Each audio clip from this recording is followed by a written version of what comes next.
The pills were white and oval, 3 of them, and I swallowed them dry every morning before the sun-facing panels caught enough light to warm the glass.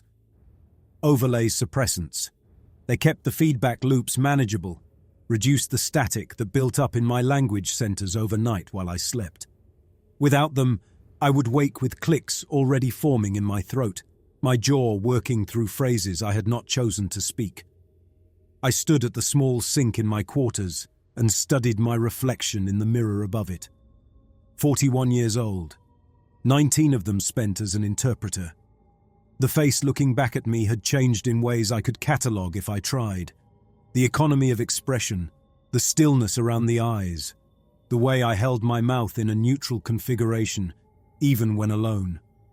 The aggregate did not read human faces, but they responded to excessive movement as inefficiency, and somewhere along the way I had internalized that response. My quarters were standard allocation for senior diplomatic staff, 12 square meters, a sleep platform, the sink, a storage alcove. The walls were the same composite as the rest of Needle 7. White polymer reinforced with carbon threading, the seams visible if you knew where to look. Everything in a needle was visible if you knew where to look. That was the point. Glass and transparency, the sun always watching. On the shelf above my sleep platform, I kept a small collection of objects. A photograph of my parents, both dead now, taken when I was 6 years old, and Earth still existed as something more than rubble. A paper book. A children's story about a rabbit, the pages yellowed and brittle. The binding held together with tape I had traded 3 days of water ration to acquire. A drawing my nephew had made before the selection lottery took him to Needle 12. Stick figures under a yellow circle. The sun in that drawing was whole and bright. I touched the edge of the photograph, then turned away. The morning exercises came next. I stood in the center of my quarters and worked through the articulation drills. Jaw loosening first, then the throat clicks. Soft, medium, hard.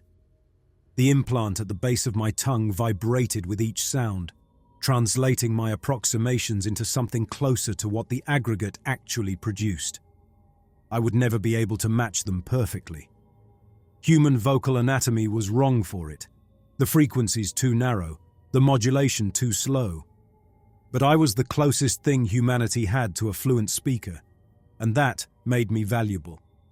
The overlay in my brain, a mesh of synthetic tissue threaded through my temporal and frontal lobes, did the real work. It had been growing in me since I was 22, when the selection committee identified me as a candidate. The surgery took 14 hours. The integration took years. The mesh created new pathways, new connections, letting me perceive the electromagnetic components of aggregate communication that normal humans could not detect. When an aggregate unit spoke, I heard the clicks and saw the field modulations as colors at the edge of my vision, shapes that corresponded to meaning. The cost was the feedback, the migraines, the blackouts, the slow drift of my thoughts toward patterns that felt less and less like the ones I'd started with. I finished the exercises and dressed in the grey uniform that marked my function. The fabric was lightweight, temperature regulating, designed for the variable climate inside the needle. Our environmental systems worked mostly, but the sun's instability meant the heat load changed unpredictably. Some days the interior baked. Others, the cold crept in through the glass and stayed. My duty schedule showed a diplomatic session at 0900, resource allocation dispute between the administrators of Needle 7 and Needle 4, mediated by an aggregate envoy. Routine. I had translated hundreds of these sessions. The disputes were always the same. Oxygen priorities, water cycling, labor quotas for the mirror arrays. The aggregate listened, issued parameters, and departed. There was no negotiation. There never had been. I gathered my translation kit, a small case containing backup throat modules, a neural stabilizer for emergency overlay spikes, and a vial of the stronger suppressants I was not supposed to need, and left my quarters. The corridor outside was curved, following the needle's cylindrical structure. The walls were glass from floor to ceiling, and through them I could see the sun. It hung in the black, closer than any human had ever lived to a star before the aggregate arrived, and it was dying. The hunger marks were visible even from here. Dark patches on the stellar surface, each one a wound where the extraction process had destabilized the fusion chains. They had been growing for years, spreading like bruises across the sun's face. The light that reached us now was orange-shifted, wrong in ways that human eyes struggled to process. We had evolved under a yellow star. This was something else. I walked toward the central hub, passing other residents on their way to their own assignments. Mirror technicians in their heavy suits, already sealed except for their helmets. Recycling workers in their brown coveralls. Administration staff in grey like mine, though their uniforms lacked the interpreter's insignia. A stylized representation of the aggregate communication glyph that meant bridge. No one spoke to me. That was normal. Interpreters occupied a strange position in Needle society. We were necessary, even respected, but we were also touched by something alien. The overlay changed us. Everyone could see it, even if they could not name exactly what they were seeing. The stillness, the economy, the way we watched without watching. I reached the central hub and took the lift to the diplomatic level.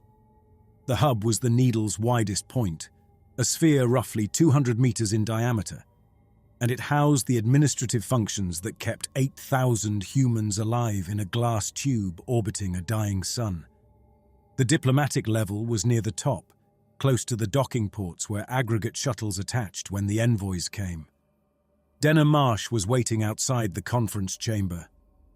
He was 26, 2 years into his overlay integration. The mesh was still settling in his brain, still forming the pathways that would let him perceive what I perceived. He looked uncomfortable in his uniform, and his face showed expressions mine had forgotten how to make. Anxiety, uncertainty, the small involuntary movements that normal humans produced without thinking. The envoy docked 20 minutes ago. He kept his voice low, as if the aggregate could hear us through the walls.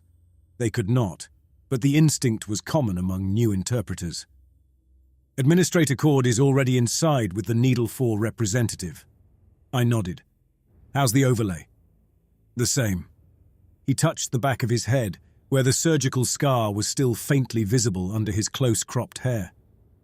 I've been getting the colors more clearly, the field modulations, but the integration headaches are getting worse. They'll level off. When? Around year 4. I watched his face as I said it and saw the flicker of something I recognized. Despair, maybe. Or resignation. He had been told the integration took 2 years. Everyone was told that. The truth was messier. We entered the conference chamber. The room was designed for these sessions, a circular space with a low ceiling, the walls paneled in white composite rather than glass. The aggregate preferred enclosed spaces for communication. Too much visual input made their field modulations harder to control. At the center of the room, Administrator Hallam Cord sat at a curved table across from a man I did not recognize, the Needle 4 representative, presumably. Both men looked up as we entered. Cord was in his 60s, thin and weathered, with the permanent squint of someone who had spent too many years looking at the sun through insufficient filters. He had been running Needle 7 for almost a decade, a pragmatist. He understood what collaboration meant and had made his peace with it. The other man was younger, maybe 35, with dark hair and a face that had not yet learned to hide what it felt. He looked angry. That was going to be a problem. The interpreter is here. Cord gestured to the empty chairs at his end of the table. We can proceed when the envoy is ready. I did not sit. Interpreters stood during sessions, another aggregate preference. Movement at eye level was acceptable. Seated figures required the envoy to redirect its sensory focus, which it found inefficient. Denner took his position behind me, a few steps back. His role was to observe, to learn, to handle any technical issues with my equipment if my overlay spiked. He would not speak unless I was incapacitated. That was the protocol. The chamber's far wall contained a docking seal, a circular hatch that connected to the aggregate shuttle port. As I watched, the seal indicators shifted from red to amber to green, and the hatch opened. The envoy entered. The aggregate were not bipedal. They moved on 7 of their 9 limbs, the remaining 2 folded against the thorax in a configuration that served as ready manipulation. This unit was typical, roughly 2 meters long from mandible to rear segment, the body divided into 11 articulated sections, each covered in a material that looked like chitin but behaved more like ceramic. The coloration was muted grey with darker striations, though I had learned over the years that the colours shifted slightly depending on the unit's internal state. This one was calm, neutral, the grey was even, the striations stable. Its mandibles began clicking before the hatch had fully sealed behind it. I felt the overlay activate, the mesh in my brain firing as it processed the sounds and the field modulations that accompanied them. Colours bloomed at the edge of my vision. Blue-green for administrative context, a thread of amber for temporal urgency, the familiar silver-white of standard protocol markers. The aggregate acknowledges the presence of the participants.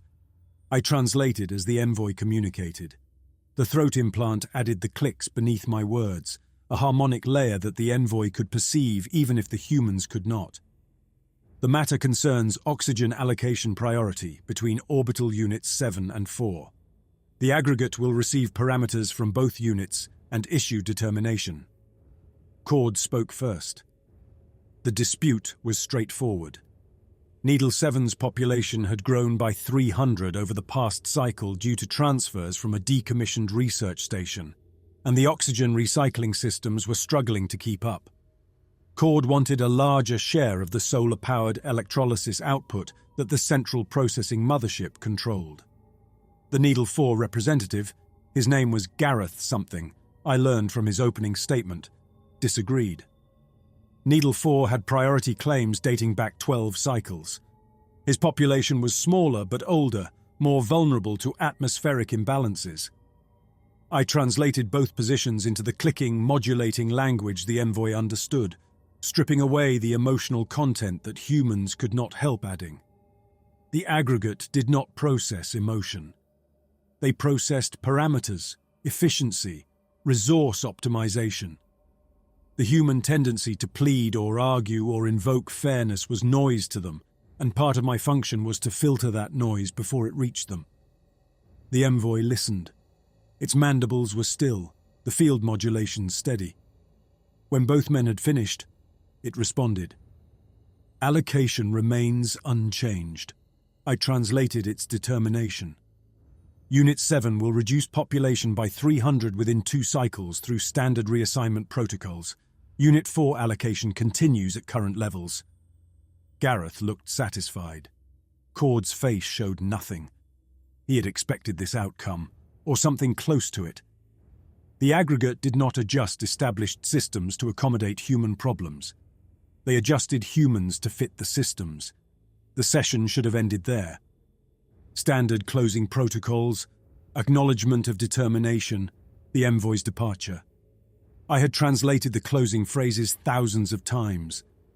They were as familiar as breathing, but as I opened my mouth to speak, the overlay spiked. Pain lanced through my left temple, sharp and sudden.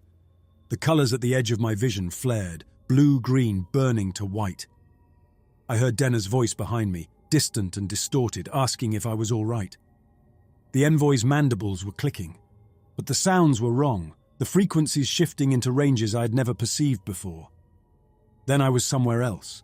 Not physically. My body was still standing in the conference chamber, I understood that much. But the overlay had synced with something, a frequency I had not known existed, and suddenly I was receiving data that was not meant for me. Coordinate locks. 17 sets of them, each corresponding to a needle's orbital position.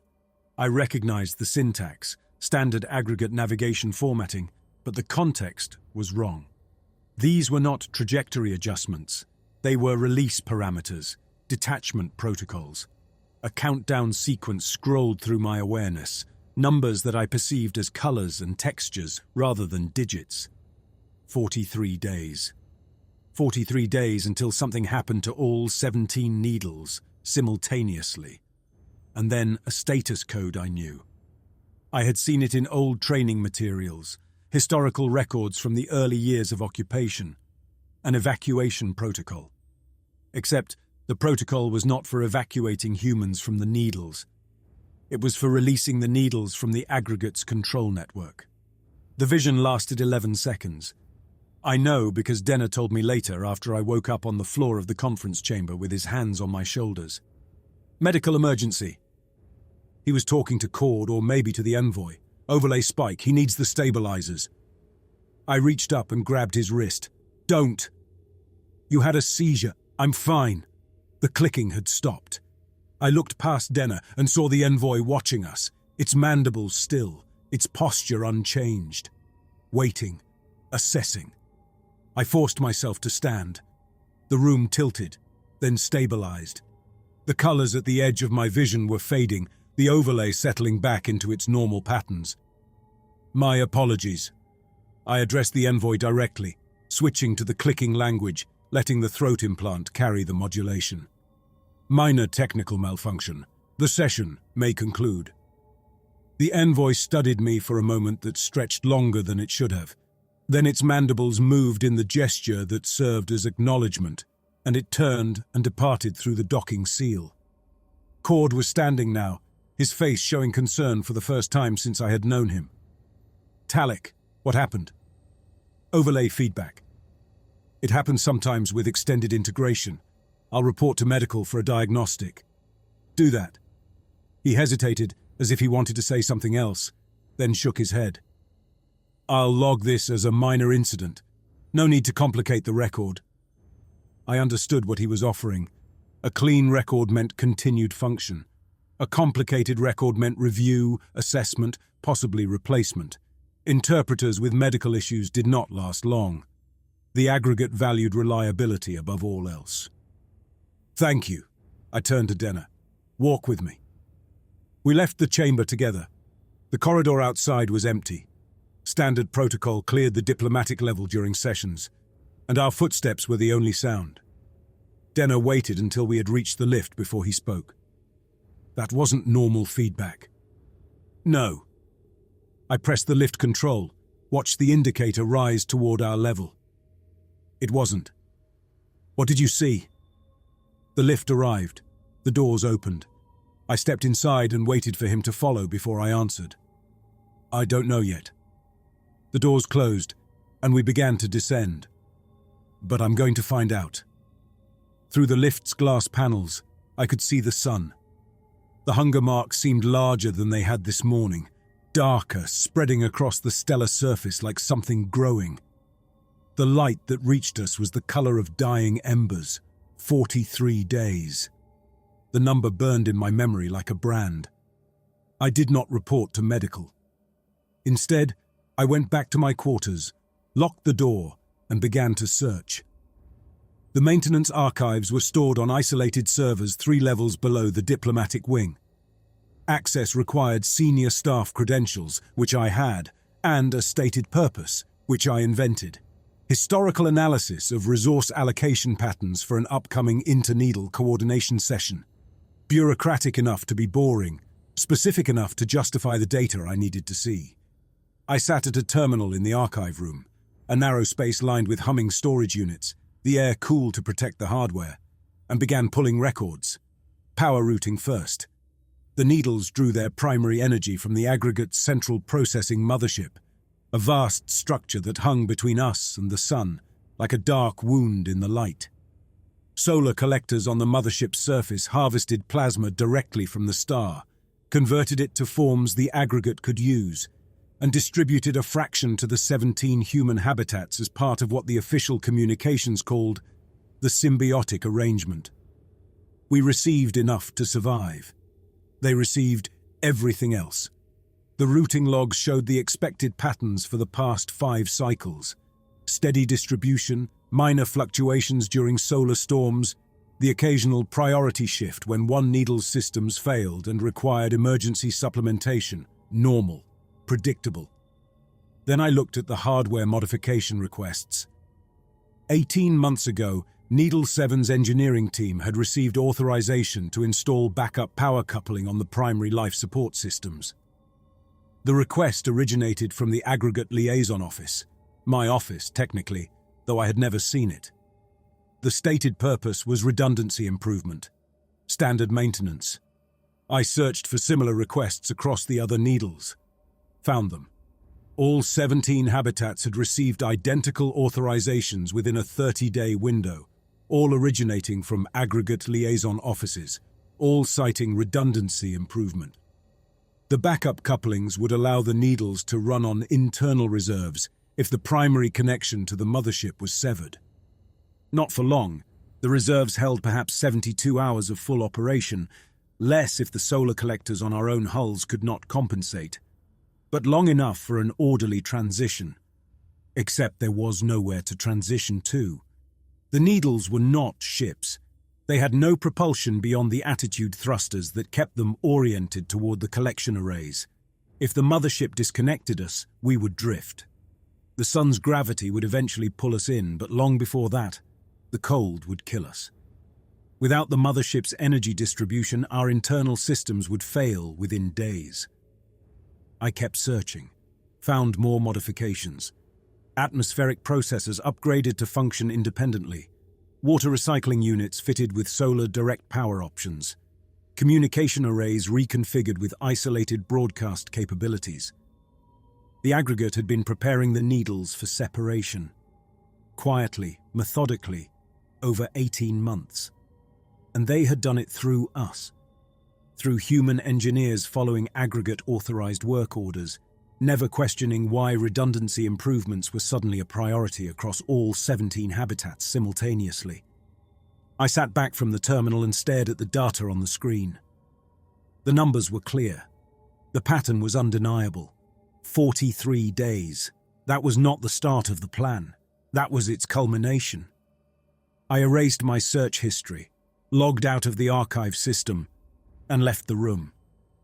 The corridor outside was empty, the lights dimmed for the station's night cycle.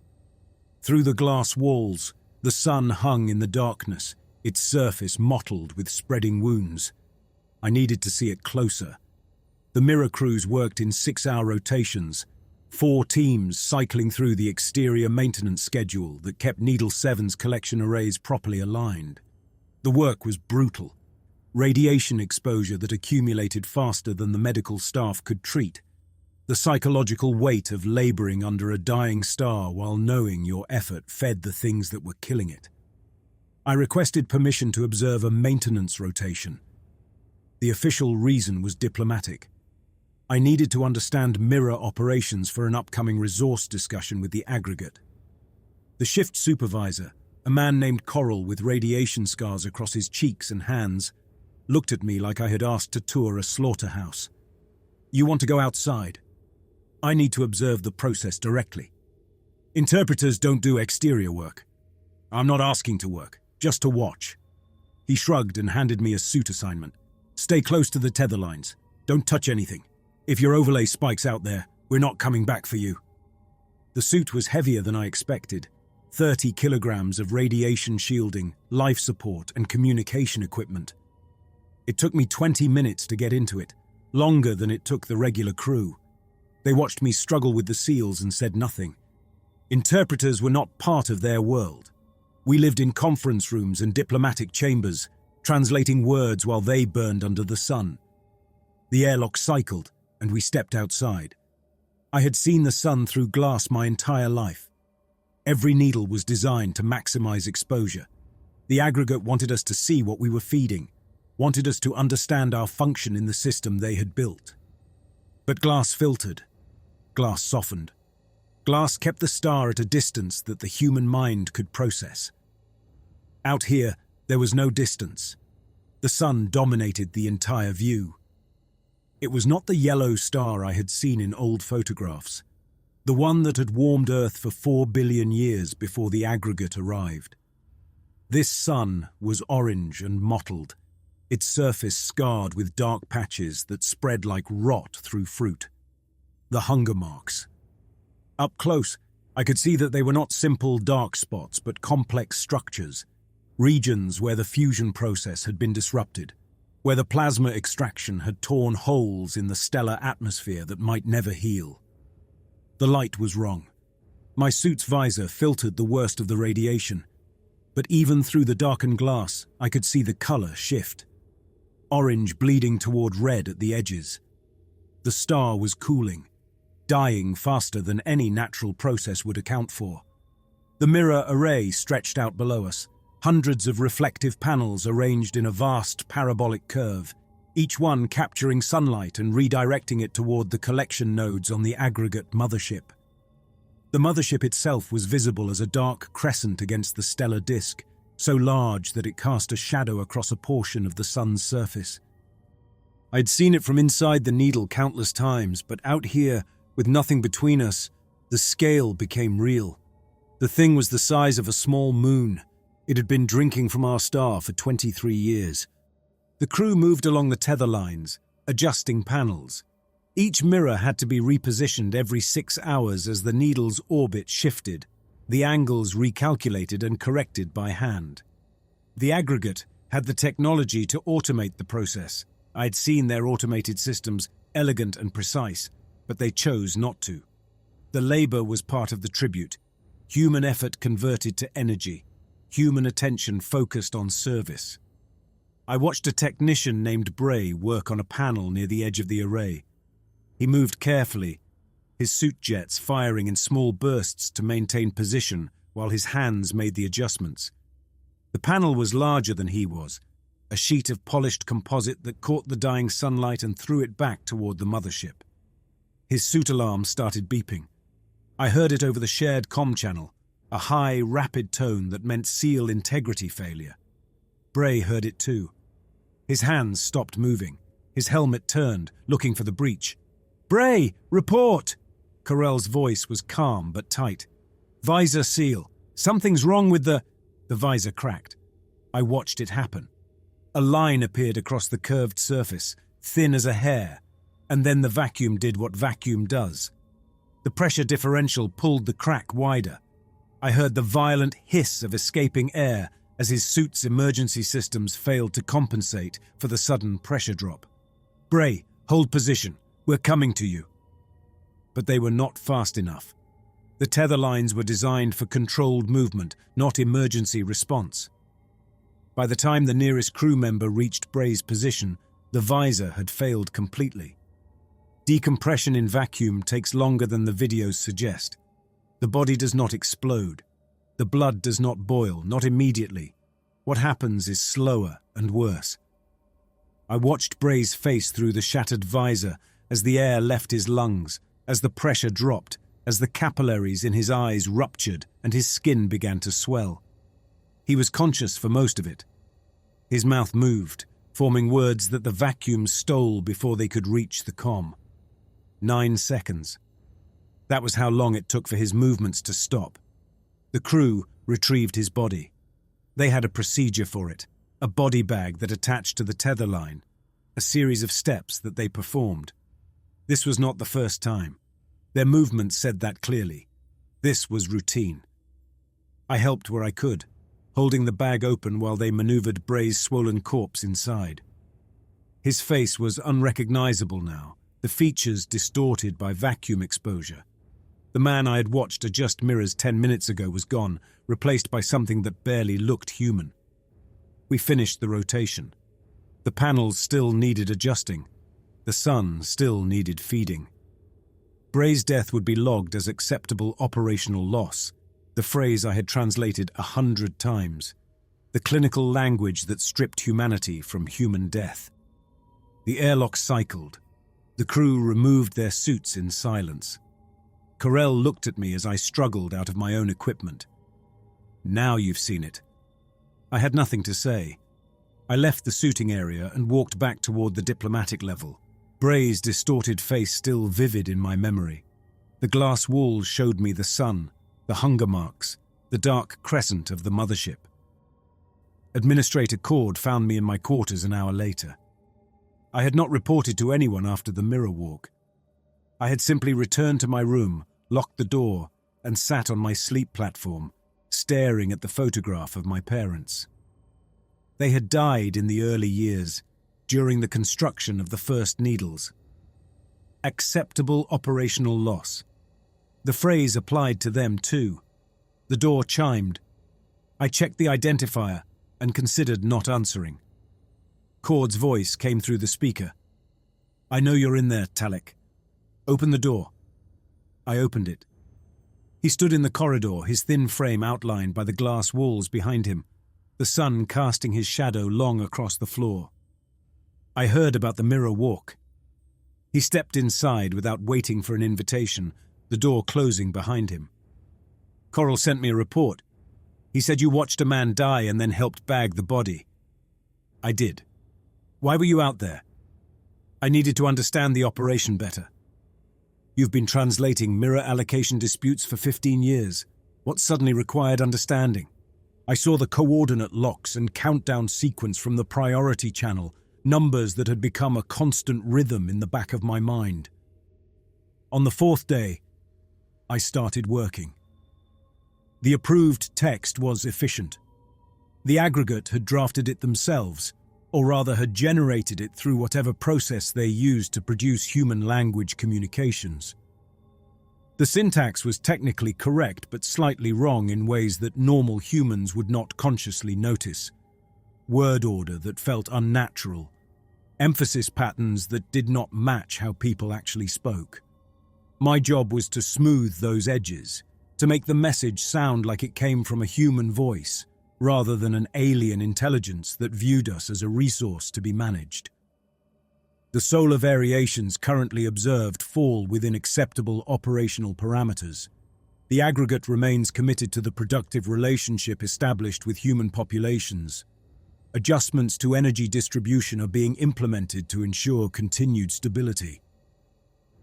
I read the phrases aloud, letting my throat implant add the clicking undertones that would satisfy aggregate monitoring. The overlay activated as I spoke, the mesh in my brain processing the sounds and feeding back optimization suggestions.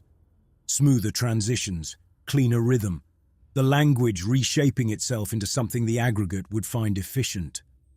I stopped, read the phrases again. Something was wrong. The words I had spoken were not quite the words on the screen. Small differences, a conjunction shifted, an emphasis moved, the cadence altered toward patterns I recognized from aggregate communication. My overlay had been editing as I translated, smoothing human expressions into structures it preferred. I pulled up my translation logs from the past month, routine sessions, resource disputes, administrative communications. The pattern was there once I knew to look for it. Each translation slightly different from the source text, each one moving incrementally toward aggregate syntax. The changes were small enough that no one would notice in real time, but over years, over 19 years of integration, they accumulated. I was not just translating the aggregate's words, I was being translated by them. The realization should have felt like a violation. Instead, it felt like confirmation of something I had known for years without admitting it. The overlay was not a tool I used. It was a process that used me. Every session, every translation, every click of my throat implant, I became a little less the person I had been and a little more something else. I closed the translation logs and returned to the broadcast text. The words waited on the screen, patient and inevitable. The aggregate remains committed to the productive relationship. My throat formed the sounds. My implant added the clicks. My overlay optimized the translation without asking permission. I kept working. Denner found me in the practice chamber 2 days later.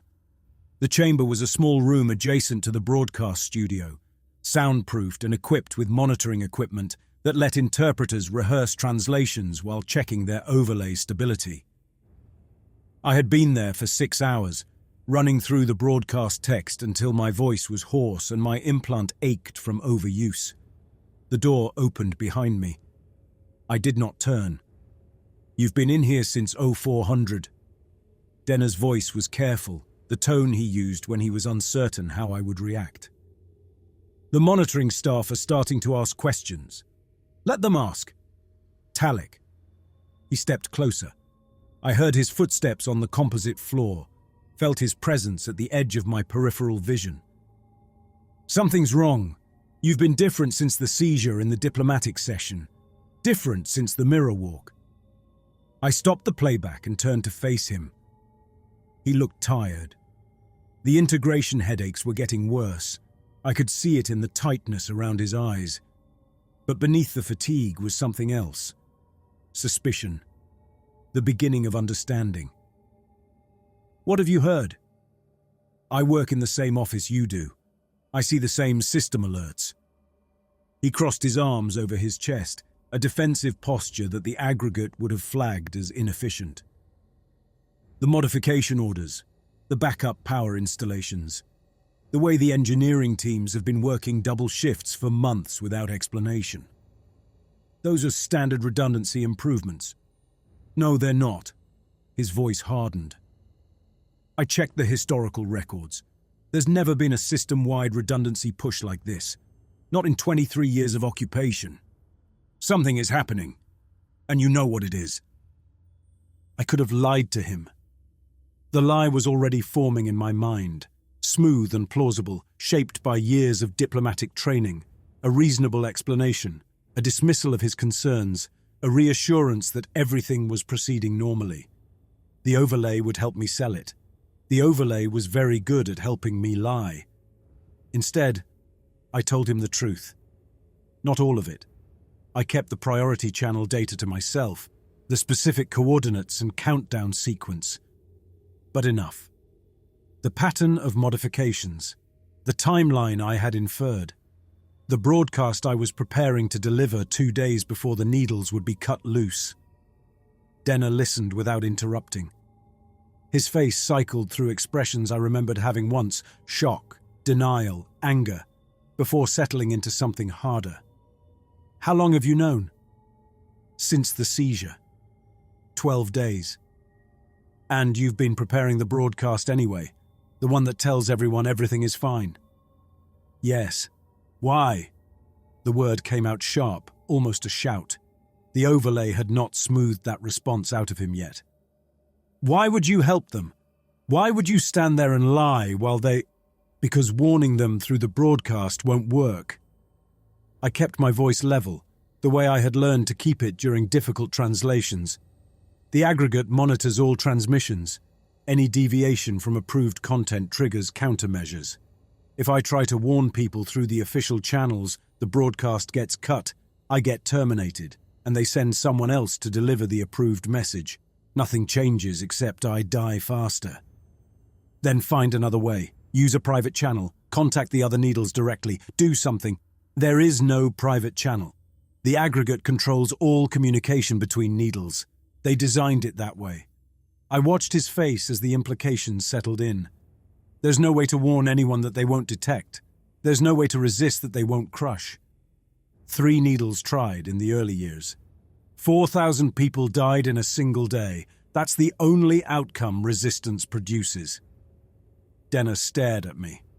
The anger in his expression was still there, but now it was mixed with something else. Despair, maybe. Or the beginning of the same resignation I had carried for years. So we just die. We just let them do this. And we die. Everyone dies. The words came out flatter than I intended, shaped by the overlay's preference for efficiency. The question is how, and whether anything we do in the time remaining has meaning. Meaning. He laughed, a short, bitter sound.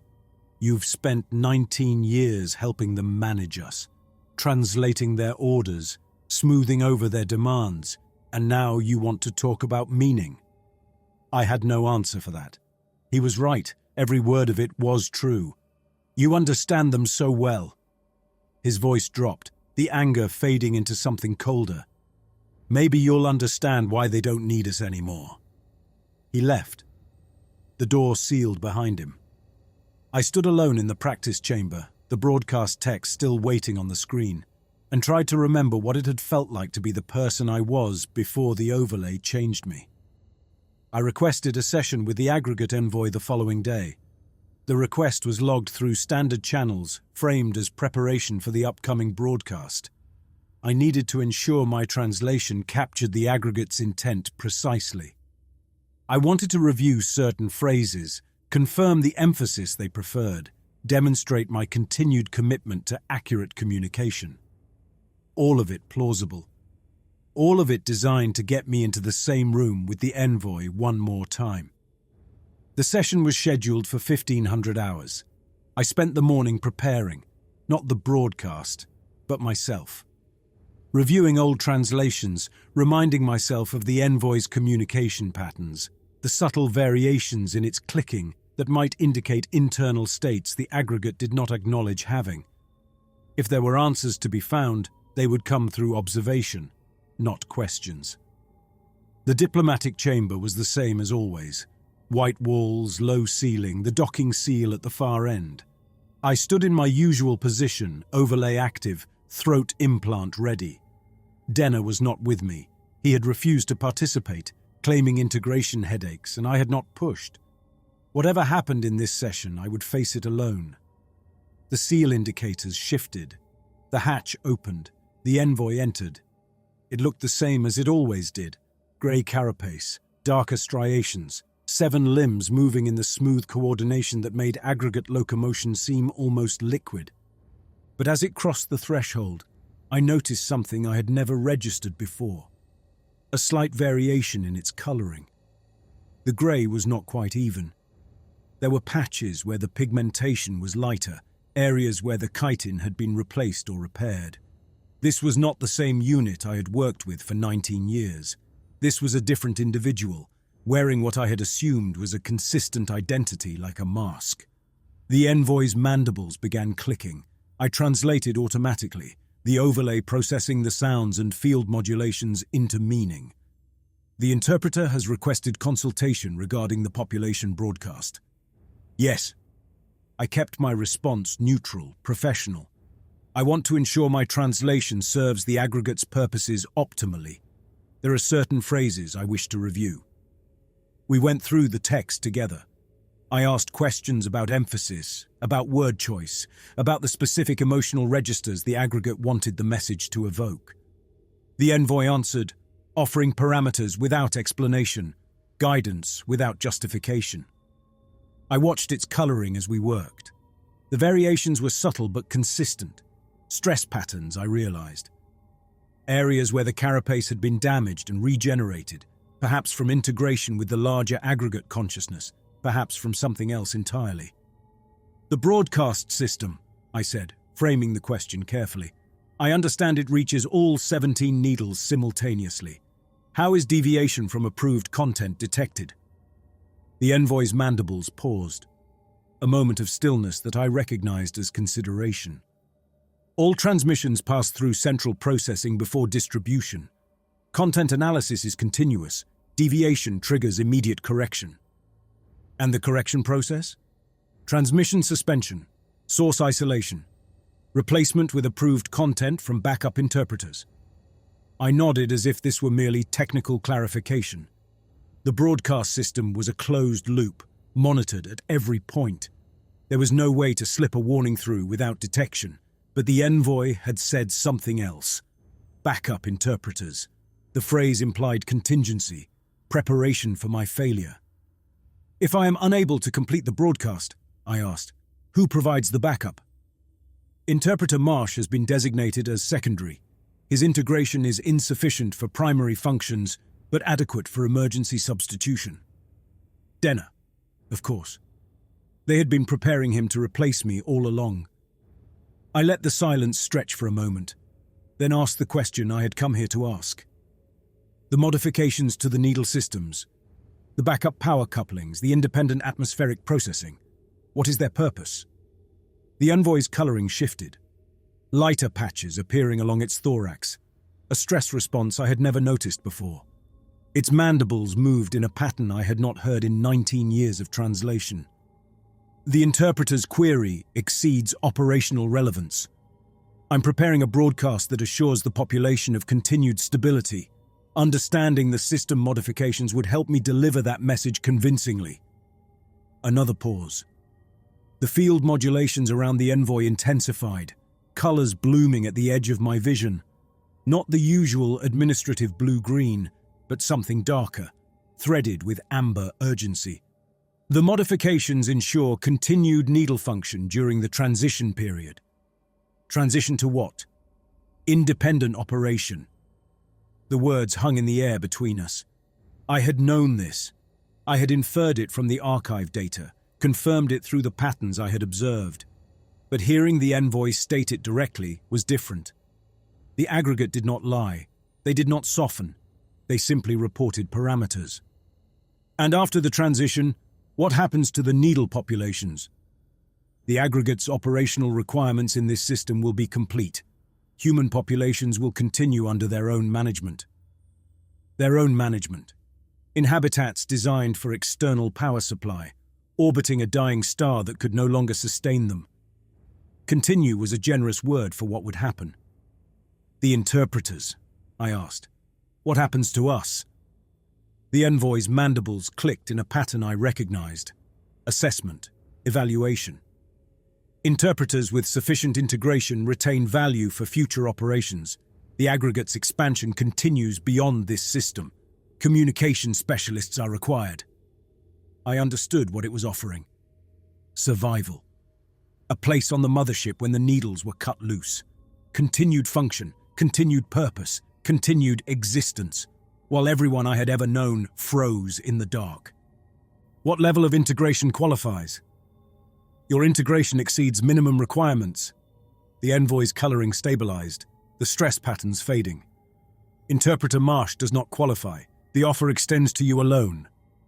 I stood in the diplomatic chamber, the sun visible through the viewport behind the envoy's segmented form, and felt the weight of what was being offered. Not a choice. The aggregate did not understand choice the way humans did. A parameter, an optimization, the most efficient outcome for a resource they found valuable. My overlay processed the offer, feeding back calculations I had not requested. Survival probability, functional lifespan, the logical advantages of accepting. The mesh in my brain was very good at identifying optimal outcomes. I will consider the parameter. The envoy acknowledged with a gesture of its manipulator limbs. The session concluded. The hatch opened and it departed. I stood alone in the chamber, the broadcast text still waiting in my memory, the countdown still running in the back of my mind.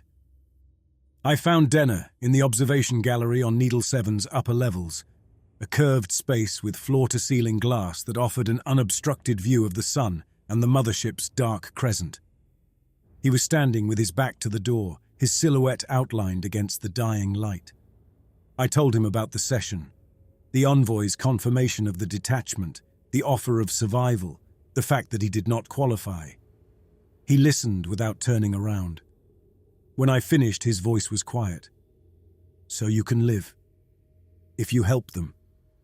Yes. Are you going to? The question I had been asking myself since I left the diplomatic chamber. The overlay offered answers, calculations, probabilities, the cold logic of survival.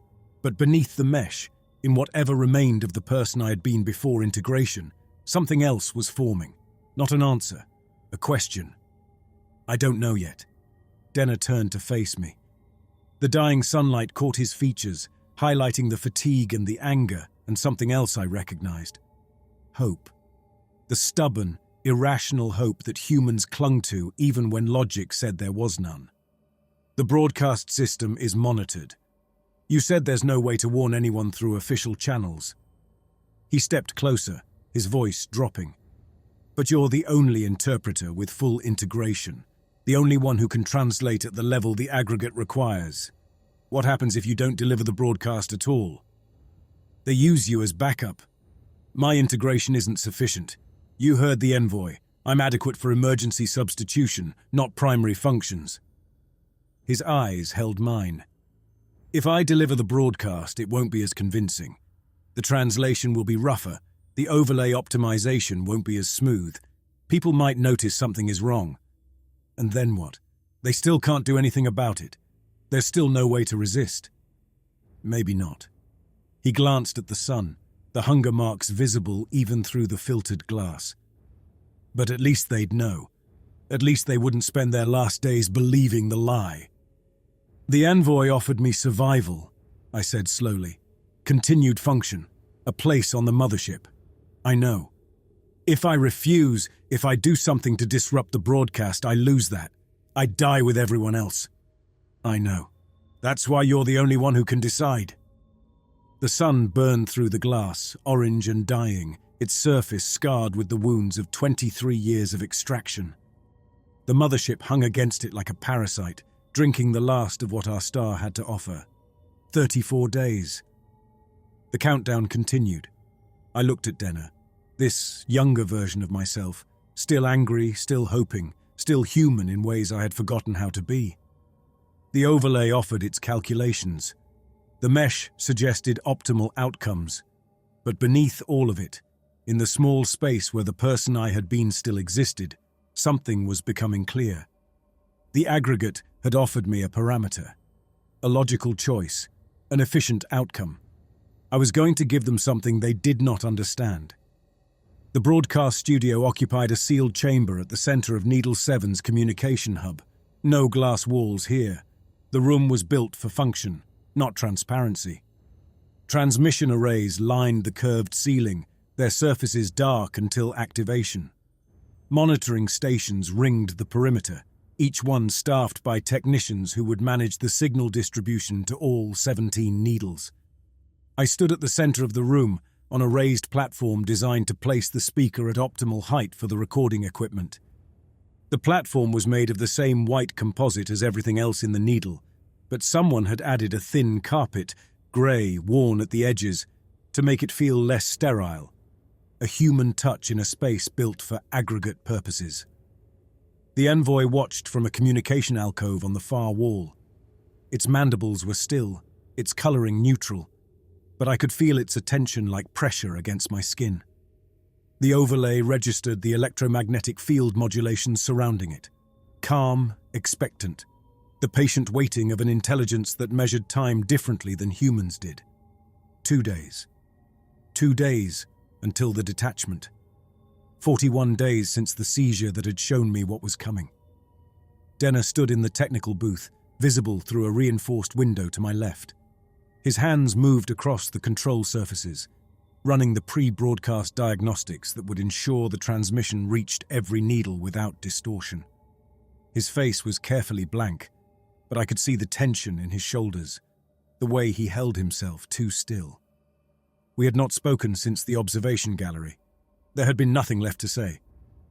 The lead technician, a man named Soren whose voice I recognized from countless previous broadcasts, spoke through the booth's intercom. "Signal check complete. All 17 needles are receiving. We're ready when you are." I nodded. The movement felt strange, too human for the space I occupied. The overlay suggested a more efficient acknowledgement, a small gesture, a brief vocalization, but I ignored it. The approved text waited in my memory, every word precisely placed. I had rehearsed it until the phrases felt like part of my own thoughts, until my overlay had smoothed every edge and optimized every transition. The broadcast would be flawless. The aggregate would be satisfied. Humanity would hear my voice and believe what I told them. The recording lights activated. Red indicators on every camera, every transmission array. The signal was live. I began to speak. "Citizens of the orbital habitats." My voice filled the chamber, amplified and distributed, reaching across the void to every needle in the system. The aggregate has authorized this communication to address concerns regarding recent solar variations. The words came easily. 19 years of translation had made this kind of speech automatic. The careful phrasing, the measured tone, the balance between reassurance and authority that kept populations calm. I watched the monitoring screens as I spoke, seeing the feeds from reception points across the needles. Faces looking up at display panels in common areas. Workers pausing in corridors. Families gathered in cramped quarters, listening to the voice that connected them to the powers that controlled their lives. The changes observed in solar output fall within parameters the aggregate has anticipated and planned for. Adjustments to energy distribution are being implemented to ensure continued stability across all habitats. The envoy's mandibles moved slightly. Approval, or something close to it. My overlay registered the field modulations as satisfaction, the recognition that a resource was performing its function correctly. The relationship between humanity and the aggregate remains productive and mutually beneficial. The work you perform, the mirror adjustments, the system maintenance, the daily operations that sustain our habitats, continues to serve the greater purpose that unites our species. The approved text continued. I delivered it perfectly. The aggregate values your contribution. Your efforts are recognized and appreciated. Together, we will navigate this period of adjustment and emerge stronger for having faced it. The closing phrases, the final reassurances. I spoke them with the same confidence I had maintained throughout, my overlay optimizing every syllable. And then the approved text ended. The technicians expected me to signal completion. The envoy expected me to step back from the platform. The broadcast was finished, the message delivered, the population soothed. I kept talking. I did not look at the technical booth, keeping my eyes on the cameras, my voice still carrying the same measured tone. Archive Query 774, Priority Channel Intercept, Day 43 of current cycle, coordinate locks for all 17 habitats. Detachment protocol, execution timeline expires in 48 hours. The envoy's mandibles began clicking rapidly. The field modulations around it shifted from satisfaction to something I had never seen before. Alarm, perhaps, or the aggregate equivalent of confusion. My overlay struggled to process the sudden change, feeding back warnings about deviation from approved parameters. Access codes for maintenance archives follow. I recited the strings from memory, the authorization sequences I had used to find the modification records. Independent verification available through engineering logs, power routing subsystems, atmospheric processing upgrades. Denner's face through the booth window had gone pale. His hands were frozen over the controls, but I could see his eyes moving, tracking the information I was providing, storing it somewhere the aggregate could not easily reach. Countermeasures activating. Soren's voice came through the intercom, tight with confusion. The signal is being flagged for termination. Talek, what are you? The aggregate has prepared the needles for separation. I spoke faster now, aware that the window was closing. Backup power systems, independent atmospheric processing, isolated communications. The modifications began 18 months ago. The detachment occurs in 41 days. After separation, the needles will operate on internal reserves until those reserves fail. The aggregate will depart this system.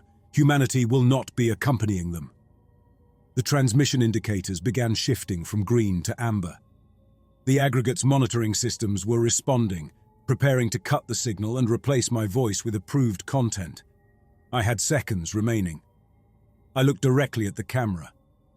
Not at the 17 needles, not at the thousands of faces I could not see. At Denner, in the booth, watching through the glass.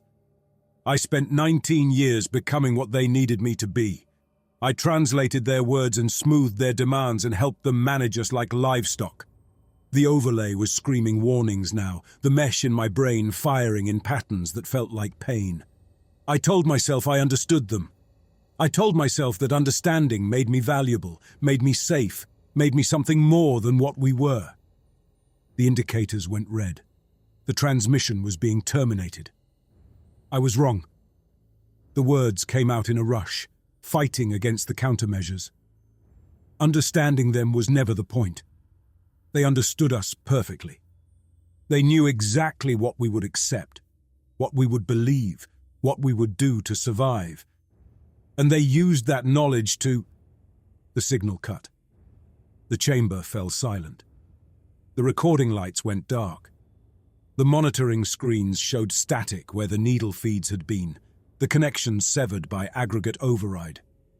I stood on the platform, breathing hard, the overlay still firing warnings that I no longer cared about. The approved message had been delivered. And then something else had been delivered too. Not to the population, who had only heard the soothing lies, but to Denner, who had heard the truth. The envoy emerged from its alcove. Its movement was different now. Faster, more angular, the 7 limbs striking the floor with a sharpness I had never seen. The mandibles clicked in a pattern that my overlay translated as query, assessment, determination of status. It crossed the chamber in seconds and stopped at the base of my platform. Its sensory appendages focused on me with an intensity that felt like physical pressure. The interpreter has deviated from approved parameters. Yes. The deviation serves no operational purpose. The population broadcast was unaffected. The information transmitted after signal termination reached only the technical monitoring station. The envoy's coloring shifted. The stress patterns I had noticed in our last session were appearing again, lighter patches spreading across its thorax. It was trying to process what I had done, trying to fit my actions into a framework that made sense. The interpreter's integration remains within acceptable ranges. The offer of continued function remains valid. Deviation can be attributed to temporary instability and corrected through recalibration. I understood what it was saying. They would take me back. My overlay was too valuable to waste on a single breach of protocol. If I submitted to whatever recalibration meant, I could still survive. I could still have a place on the mothership when the needles were cut loose. I could still live. No. The envoy's mandibles stopped moving.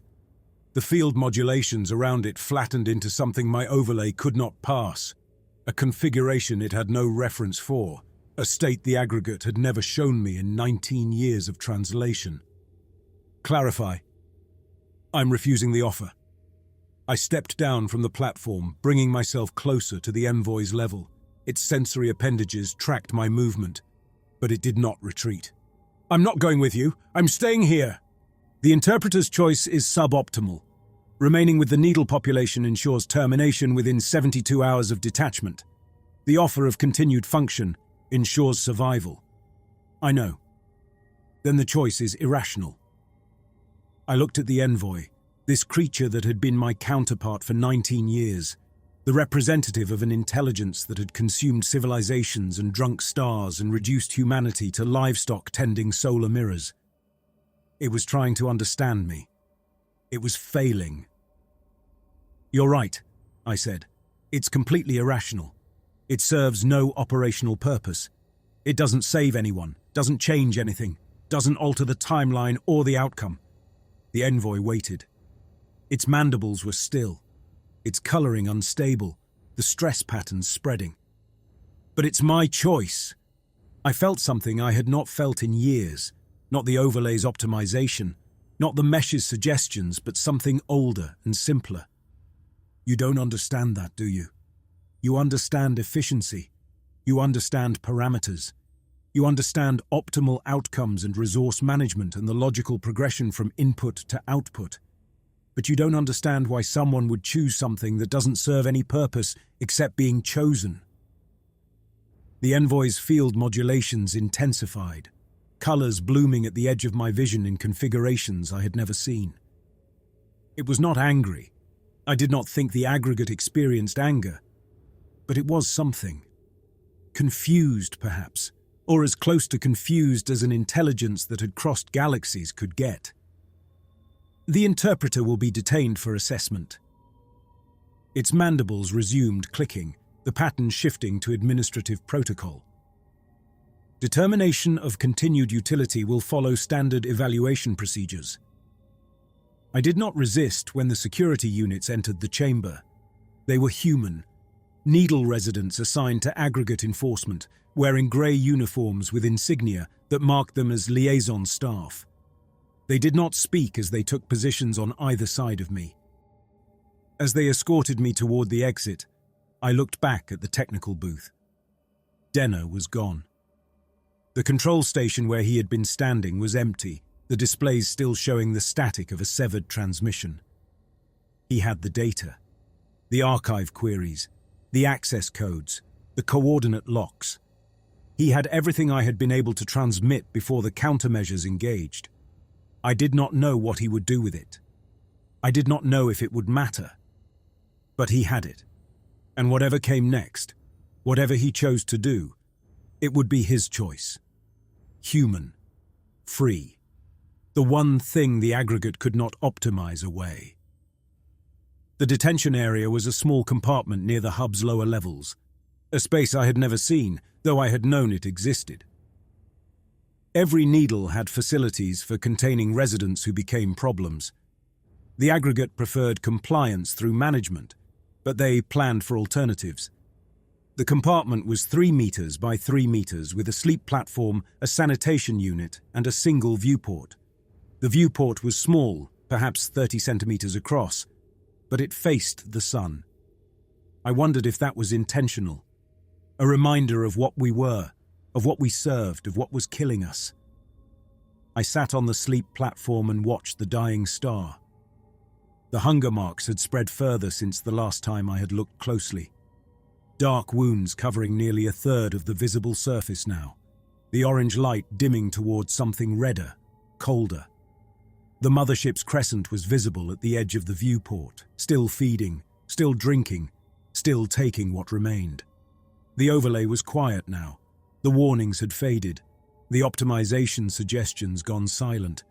The mesh was still there, still threaded through my brain, still changing me in ways I would never fully understand. But in this moment, in this small compartment facing the dying sun, it had nothing to say. I had made my choice. Not because it was optimal, not because it served any purpose, not because it would save anyone or change anything or matter to anyone except myself. I had made it because it was mine. The sun burned through the viewport, orange and wounded, its light falling on my face like something almost warm. I watched it and waited for whatever came next. In 41 days, the needles would separate, the aggregate would depart. Humanity would begin its long freeze in the dark. And I would be here, with everyone else, facing the end I had helped bring about through 19 years of translation and compliance and collaboration. It was not redemption. I had no illusions about that. The things I had done, the lies I had told, the deaths I had smoothed over with diplomatic language, none of that was erased by a single act of defiance. The blood was still on my hands. The overlay was still in my brain. I was still the person who had spent 2 decades helping the aggregate manage us like livestock. But I was also the person who had said no. The sun continued to dim outside my viewport. The hunger marks spread. The countdown ran towards 0. And somewhere in Needle 7, Denner carried a truth that might matter or might not, that might change something or might change nothing, that existed now regardless of what anyone did with it. I lay back on the sleep platform and closed my eyes. The overlay hummed quietly in the back of my mind, processing, optimizing, doing whatever it was designed to do. I let it. It did not matter anymore. I was going to freeze with everyone else, and that was my choice.